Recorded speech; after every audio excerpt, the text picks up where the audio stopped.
नमस्कार दोस्तों, मैं महेश एक बार फिर से आप सभी का आपके अपने YouTube चैनल ज्ञान क्लासेस पे स्वागत करता हूं। दोस्तों आज हम लोग यूपी ट्रिपल एससी पेट का जो सिलेबस डिस्कस कर रहे हैं, इसमें आज हम लोग सीटिंग अरेंजमेंट यानी कि बैठक व्यवस्था हम लोग डिस्कस करेंगे।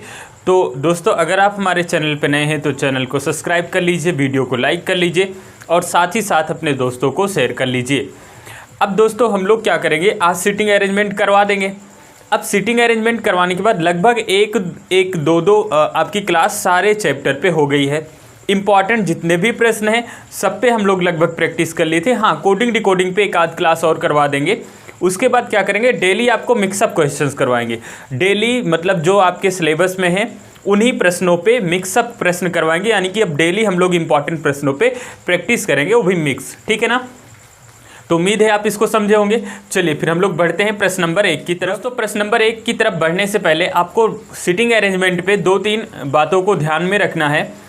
पहला, अगर वृत्तीय क्रम में है तो वृत्तीय क्रम में है तो आप तुरंत वृत्त खींचोगे और वृत्त में क्या करोगे, अगर कुछ नहीं दिया गया तो सबका मुख कहाँ मानोगे, केंद्र की ओर मानोगे। क्या मानोगे भैया, केंद्र की ओर मानोगे। अब याद रखिए जहाँ पे यहाँ पे मान लो सपोजिटेड कोई व्यक्ति बैठा है तो आप मान लो यहाँ पे हो तो आपका दायां इधर होगा, आपका बायां इधर होगा, यानी कि जो आपका दायां इसका दायां, जो आपका बायां इसका बायां होगा। ठीक है, यहाँ पे आप होंगे तो आपका दायां इधर होगा और बायां किधर होगा, बायां इधर होगा। आप यहाँ पे होंगे तो आपका बाईं ओर अब इधर हो जाएगा और आपका दाईं ओर इधर हो जाएगा। इसी प्रकार यहाँ पे आप बैठेंगे तो आपका यहाँ दाईं ओर हो जाएगा और यहाँ पे बाईं ओर हो जाएगा। इतनी बातें समझ पाए हो। इसी प्रकार जब रेखीय क्रम पे प्रश्न बनेगा तो उस पर क्या करना है, जब रेखीय क्रम पे होगा तो आपको वहाँ पे ऐसे लाइन नहीं खींचना कि 5 व्यक्ति हैं ऐसे लाइन खींच लें, तो यहाँ पे थोड़ी सी समस्या होती है। इस टाइप के प्रश्नों को आप डायरेक्ट बनाओगे बिना लाइन। जैसे बोला गया ए कामा बी के बाईं ओर है तो ए जो है बी के बाईं ओर, तो यहाँ बी हो गया। बी के बाईं ओर तुरंत बोलेगा तो बी के बाईं ओर तुरंत ए को बैठा दो। या फिर दूसरे स्थान पर बोलेगा कि जो ए कामा बी के बाईं ओर दूसरे स्थान पर है तो बी के बाईं ओर पहला, दूसरा स्थान ए बना दिए, है ना। इसी प्रकार सी बी के तुरंत, सी जो है बी के तुरंत दाईं ओर है तो सी बी के तुरंत दाईं ओर हो गया। यानी कि हमें लाइन खींचना ही नहीं है, प्रश्न में जो बोलेगा तो हम करते जाएंगे, प्रश्न सॉल्व हो जाएगा। बस वृत्तीय क्रम में ध्यान देना है, दाएं बाएं में कंफ्यूजन होती है बहुत लोगों को। समझ पाए। अब प्रश्न के माध्यम से इसको समझते हैं। चलिए बढ़ते हैं प्रश्न नंबर 1 की तरफ। दोस्तों प्रश्न नंबर 1 आपके स्क्रीन पे है। कहा गया 6 मित्र एक वृत्त में अंदर की ओर मुख करके बैठे हैं और ताश खेल रहे हैं। वासु कामा विष्णु के ठीक बाएं है, भानु कामा विष्णु के विपरीत बैठे हैं, कपिल कामा विष्णु के दाएं दूसरे स्थान पर बैठा है, भानु और सोहेल एक साथ बैठे हैं, प्रीतम के सामने कौन बैठा है। 4 विकल्प भी दिया गया है, तो सॉल्व करते हैं इसको। सबसे पहले क्या करना है, आपको एक वृत्त बना लेना है भैया। क्या बना लेना है, वृत्त बना लेना है। अब क्या करना है, इसमें सही नहीं बना, फिर से बना लेते हैं। डर के बनाओगे तो कहाँ बनेगा, है ना। अब देखो बन गया। 6 व्यक्ति हैं, 1 2 3 4, इसी प्रकार एक यहाँ बैठा दिए 5 और एक यहाँ पे 6। बोला गया ताश खेल रहे हैं। ठीक है, 6 मित्र वृत्त की ओर केंद्र की ओर मुख किए हुए हैं ना, ये सेंटर हो गया और केंद्र की ओर मुख किए हुए हैं, ताश खेल रहे हैं। वासु विष्णु के ठीक बाईं ओर है। वासु जो है विष्णु के ठीक यहाँ पे विष्णु होगा और विष्णु के ठीक बाईं ओर कौन होगा, वासु होगा। आगे इसमें बोला गया भानु विष्णु के विपरीत है। भानु जो है विष्णु के, विष्णु यहाँ है, इसके ठीक विपरीत यहाँ पे कौन होगा, भानु होगा। समझ पाए इसको। भानु जो है विष्णु के ठीक विपरीत बैठा है। आगे बोला गया कपिल विष्णु के दाएं दूसरे स्थान पर है। कपिल जो है विष्णु के दाएं, तो विष्णु का दाईं ओर इधर होगा, बाईं ओर इधर होगा। कपिल जो है विष्णु के दाईं ओर दूसरे स्थान पर, पहला स्थान दूसरा स्थान, यहाँ कौन बैठा है, कपिल। ठीक है ना, कपिल कामा विष्णु के दाईं ओर दूसरे स्थान पर है। आगे क्या बोला गया, आगे बोला गया भानु और सोहेल एक साथ बैठे हैं। भानु और सोहेल, तो भानु यहाँ बैठे हैं, कपिल यहाँ बैठे हैं और भानु सोहेल एक साथ बैठे हैं। इसका मतलब भानु के बगल कौन बैठेगा, सोहेल बैठेगा। कौन बैठेगा, सोहेल बैठेगा। अब एक व्यक्ति बचे हैं, कौन बचे हैं, प्रीतम। प्रीतम ही है, प्रीतम। प्रीतम यहाँ पे बैठ गए। अब प्रश्न में आपसे पूछा क्या गया, कहा गया प्रीतम के सामने कौन बैठा है। प्रीतम के सामने, तो भैया प्रीतम के सामने कौन बैठे हैं, सोहेल बैठे हैं। कौन बैठे हैं, सोहेल। ऑप्शन नंबर कौन सा हो जाएगा, ऑप्शन नंबर 4 इसका परफेक्ट आंसर होगा। प्रीतम के सामने कौन बैठे हैं, सोहेल बैठे हैं। उम्मीद है आप इसको समझे होंगे। चलिए फिर बढ़ते हैं अगले प्रश्न की तरफ। चलिए दोस्तों, अगला प्रश्न आपके स्क्रीन पे है। कहा गया 6 मित्र ए बी सी डी ई और एफ एक वृत्ताकार मेज के चारों ओर बैठे हैं। बी कामा डी के निकटतम बाएं बैठा है। सी कामा ई के दाएं से तीसरा है।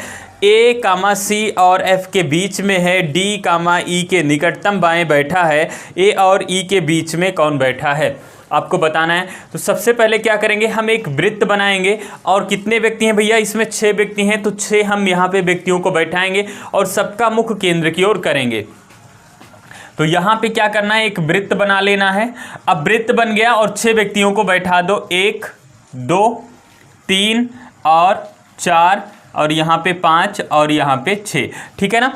इसमें बोला गया ए बी सी डी और एफ एक वृत्ताकार मेज के चारों ओर बैठे हैं। बी कामा डी के निकटतम बाएं हैं। बी जो है डी के निकटतम बाईं ओर है ना, निकटतम मतलब पड़ोसी हो गए, निकटतम बाईं ओर बैठा है। सी कामा ई के दाएं है। सी ई के दाईं ओर है तो सी ई का रिलेशन नहीं मिला है, इसको छोड़ दो। सी कामा ई के निकटतम दाएं से तीसरा है। आगे बोला गया ए कामा सी और एफ के बीच में है।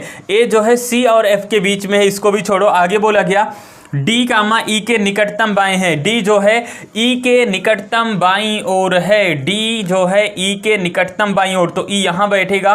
तो ई के बाईं ओर कौन होगा, डी। फिर से देखो डी कामा ई के निकटतम बाईं ओर है, तो ई के निकटतम बाईं ओर कौन हो गया, डी हो गया। अब ई का रिलेशन मिल गया। इसके पहली वाली लाइन को पढ़ लो, सबसे पहली लाइन पढ़ो। बोला गया सी कामा ई के दाएं से तीसरा है। सी जो है ई के दाएं से तीसरा है।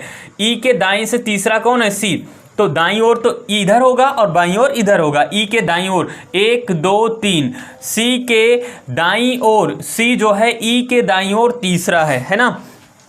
सी कामा ई के दाएं से तीसरा है। आगे बोला गया ए और सी के बीच, ए जो है सी और एफ के बीच में है। ए कहाँ बैठा है भैया, सी और एफ के बीच में। सी का फिक्स हो गया है तो एफ को यहाँ बैठा हो गया और सी और एफ के बीच में कौन होगा, ए बैठेगा। अभी कोई बच्चा है नहीं, सबका हो गया। क्या बोला गया इसमें, ए और ई के बीच में कौन है, तो ए और ई के बीच में भैया ए यहाँ, ई यहाँ, ए यहाँ। ए और ई के बीच में कौन होगा, एफ होगा, है ना। तो ए और ई के बीच में एफ होगा। ऑप्शन कौन सा सही हो जाएगा, ऑप्शन नंबर आपका 1 पहला ऑप्शन सही हो जाएगा। उम्मीद है आप इसको समझे होंगे। चलिए बढ़ते हैं अगले प्रश्न की तरफ। चलिए दोस्तों, अगला प्रश्न आपके स्क्रीन पे है। प्रश्न है A B C X Y Z एक सीधी रेखा में उत्तर की ओर मुख करके बैठे हैं। सी कामा जेड के दाएं से तीसरे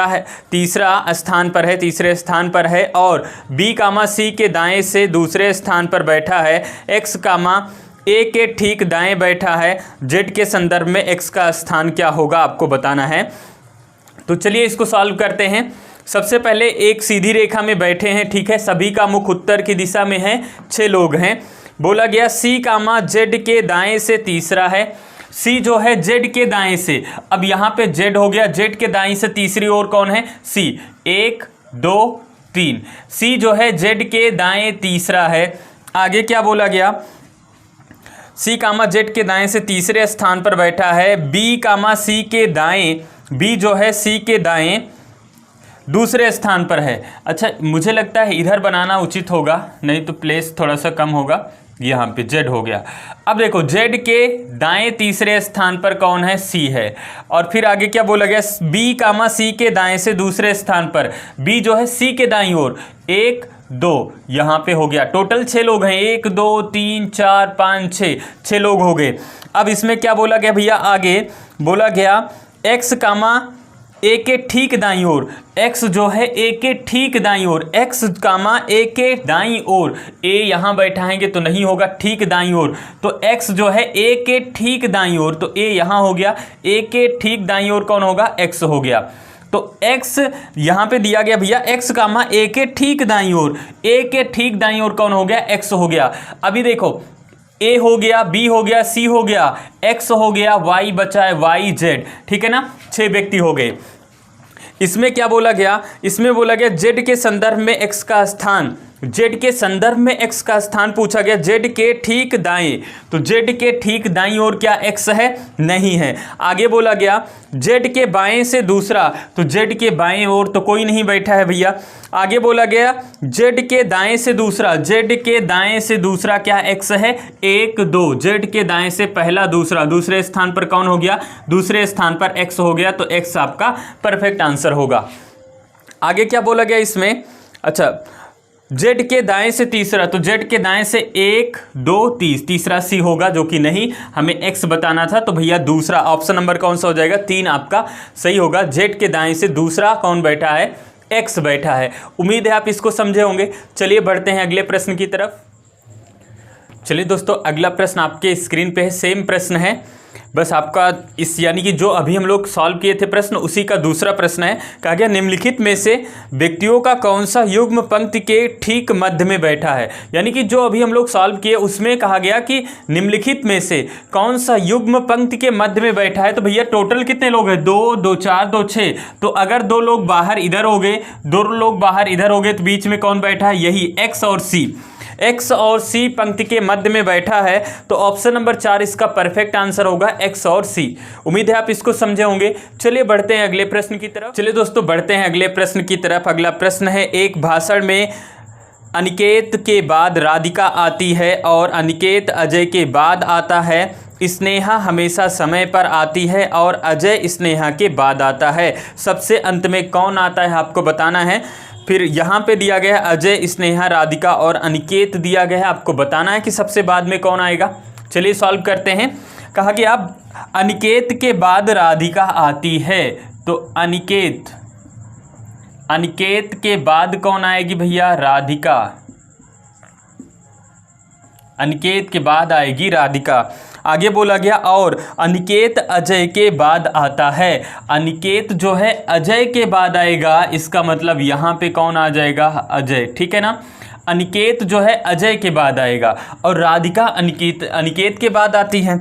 आगे बोला गया स्नेहा हमेशा समय पर आती है और अजय स्नेहा के बाद आता है, अजय जो है किसके बाद आएगा, स्नेहा के, अजय स्नेहा के बाद आएगा। तो इसमें क्या पूछा गया भैया, सबसे बाद में कौन आता है, सबसे अंत में कौन आता है, तो राधिका सबसे अंत में आती है। ऑप्शन नंबर कौन सा हो जाएगा, 3 इसका परफेक्ट आंसर होगा। सबसे बाद में कौन आएगा, तो सबसे बाद में राधिका आएगी। उम्मीद है इसको समझे होंगे। चलिए बढ़ते हैं अगले प्रश्न की तरफ।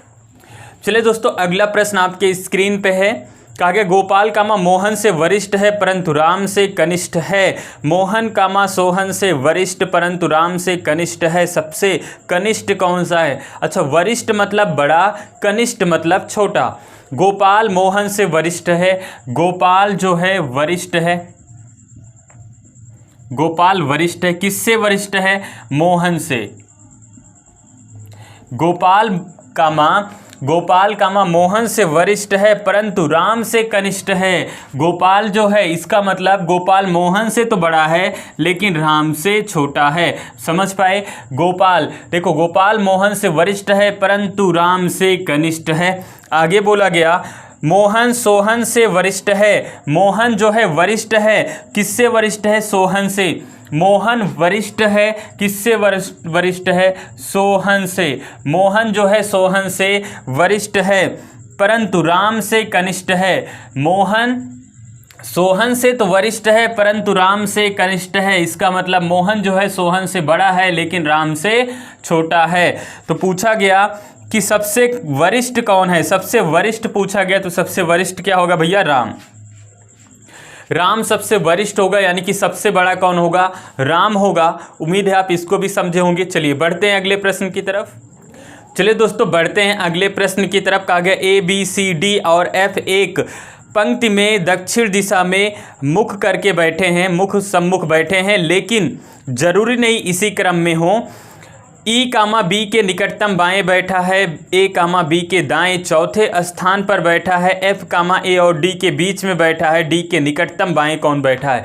अब दक्षिण की ओर मुख किए हुए हैं तो यानी कि इनका फेस इधर है। अब जो आपका दायां होगा इनका बायां होगा, जो आपका बायां होगा इनका दायां होगा।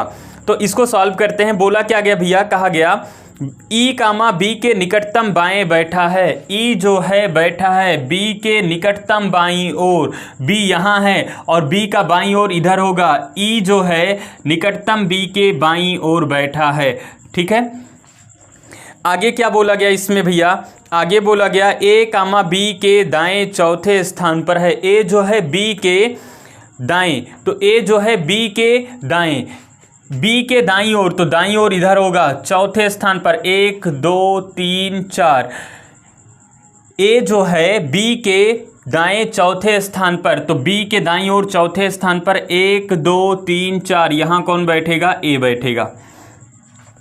आगे बोला गया एफ और डी, एफ कामा ए और डी के बीच में है। एफ जो है ए और डी के बीच, तो ए का फिक्स है, यहाँ पे डी बैठा दो, ए और डी के बीच में कौन होगा, एफ बैठेगा। कहा गया डी, अभी एक व्यक्ति बचे हैं, कौन बचा है, ए हो गया, बी हो गया, सी बचे हैं। भाई साहब सी को बैठा दो। अच्छा, सबका फेस इधर है, ध्यान में रखना, सबका फेस इधर है ना, सबका फेस इधर ही है। आगे बोला गया डी के निकटतम बाएं कौन बैठा है, डी के निकटतम बाईं ओर कौन बैठेगा, सी। अब ये मत कहना दाईं ओर, क्योंकि फेस इधर है, बायां इधर दायां इधर, तो बोला गया डी के निकटतम बाएं ओर, तो बाईं ओर कौन बैठा है भैया, बाईं ओर आपका बैठा है सी बैठा है। ऑप्शन नंबर क्या हो जाएगा, 4 इसका परफेक्ट आंसर होगा, ऑप्शन नंबर 4। उम्मीद है आप इसको समझे होंगे। चलिए बढ़ते हैं अगले प्रश्न की तरफ। चलिए दोस्तों, अगला प्रश्न आपके स्क्रीन पे है। कहा गया 5 दोस्त ए बी सी डी और ई एक गोलाकार व्यवस्था में केंद्र की ओर मुंह करके बैठे हैं। सी कामा डी के बाईं ओर दूसरा जो बी के बिल्कुल दाएं पर है, जो ए के दाईं तरफ तीसरे स्थान पर है। डी अन्य दोस्तों के संदर्भ में कहाँ बैठा है। तो 4 विकल्प हैं, विकल्प के माध्यम से आपको उत्तर तक पहुंचना है। तो चलिए हम वृत्त बनाते हैं। यहाँ पे वृत्त हो गया, दिख रहा है या नहीं दिख रहा है, ये तो रायता फैल गया। चलो कितने व्यक्ति हैं भैया, 5 हैं, तो 1 2 3 4, एक को कहीं भी बैठा दो यहाँ पे, लेकिन केंद्र की ओर ही मुख होगा। बोला गया सी कामा डी के बाईं दूसरा है। सी जो है डी के बाईं ओर, डी यहाँ हो गया, सी कामा डी के बाईं ओर दूसरा 1 2, सी जो है डी के बाईं ओर दूसरा 1 2, यहाँ बैठ गया। आगे क्या बोला गया, जो बी के बिल्कुल दाएं है। जो मतलब जो से अगर कोई सेंटेंस जोड़ा जाएगा तो क्या होता है भैया, अगर कोई सेंटेंस जो से जोड़ा जाएगा, जो की से जोड़ा जाएगा ऑब्जेक्टिव होगा, लेकिन किंतु परंतु से जोड़ा जाएगा तो वह सब्जेक्टिव होगा। जो से जोड़ा गया ऑब्जेक्टिव मतलब दूसरा व्यक्ति है डी। आगे पढ़ो, जो बी के बिल्कुल दाईं ओर है, इसका मतलब डी जो है बी के बिल्कुल दाईं ओर है, तो बी के बिल्कुल दाईं ओर इसका मतलब बी यहाँ बैठेगा और बी के बिल्कुल दाईं ओर कौन होगा, डी होगा। आगे क्या बोला गया, आगे जो ए के दाएं तरफ तीसरे स्थान पर है, इसका मतलब बी जो है ए के दाएं तरफ तीसरे स्थान पर है, तो ए को कहाँ बैठाओगे, दाएं तरफ तीसरे स्थान पर बी हो जाए, तो ए को यहाँ बैठाएंगे तो 1 2 होगा। अब ए को अगर यहाँ बैठाएंगे तो 1 2 3, ठीक है ना। ए को यहाँ बैठाते हैं दाईं ओर 1 2 3। जो देखो बोला गया जो ए के दाईं तरफ तीसरे स्थान पर हो, तो बी जो है ए के दाईं तरफ 1 2 तीसरे स्थान पर है। अभी एक व्यक्ति बचे हैं, ए हो गया, बी हो गया, सी हो गया, डी हो गया, ई को बैठा दो यहाँ। फिर डी के अन्य दोस्तों के संदर्भ में, डी के अन्य दोस्तों के संदर्भ में डी अन्य दोस्तों के संदर्भ में कहाँ बैठा है। ऑप्शन नंबर ए देखो, कहा गया सी और बी के बीच में। डी जो है सी और बी के बीच में बोला गया, तो सी और बी के बीच में भैया नहीं बैठा है, कोई व्यक्ति नहीं बैठे हैं। सी के बिल्कुल दाईं ओर, सी के बिल्कुल दाईं ओर, तो सी के बिल्कुल दाईं ओर कौन बैठा है, बी बैठा है, डी नहीं बैठा है। ए और सी के बीच में, कहा गया ए और सी के बीच में, तो ए और सी के बीच में ई बैठा है, डी नहीं बैठा है। कहा गया ए और बी के बीच में, तो ए और बी के बीच में डी बैठा है, बिल्कुल ए और बी के बीच में कौन बैठा है, डी बैठा है। ऑप्शन नंबर 4 इसका सही आंसर होगा। ऑप्शन नंबर 4 इसका सही आंसर होगा। उम्मीद है आप इसको भी समझे होंगे। तो यहाँ पे दोस्तों हम लोग कुछ इंपॉर्टेंट और बेहतरीन प्रश्नों को डिस्कस किए सीटिंग अरेंजमेंट यानी कि बैठक व्यवस्था के। उम्मीद है आप इसको समझ पाए होंगे। और पढ़ाई कंटिन्यू जारी रखो, मेहनत जारी रखो। इन हवाओं से कह दो अपनी औकात में रहें, इन हवाओं से कह दो अपनी औकात में रहें। हम परों से नहीं हौसलों से उड़ा करते हैं, हम परों से नहीं हौसलों से उड़ा करते हैं। तो पढ़ाई आप जारी रखिए, कंटिन्यूटी रखिए और थोड़ी सी मेहनत करिए भैया, थोड़ा सा अच्छे से वर्क करिए, सिलेक्शन ज़रूर होगा। बिल्कुल घबराए नहीं, विपरीत परिस्थितियों से बिल्कुल घबराए नहीं, हार बिल्कुल नहीं मानना है। जब तक तोड़ेंगे नहीं तब तक छोड़ेंगे नहीं। तो दोस्तों मिलते हैं नेक्स्ट वीडियो में कुछ और इम्पॉर्टेंट और बेहतरीन प्रश्नों के साथ। तब तक के लिए जय हिंद।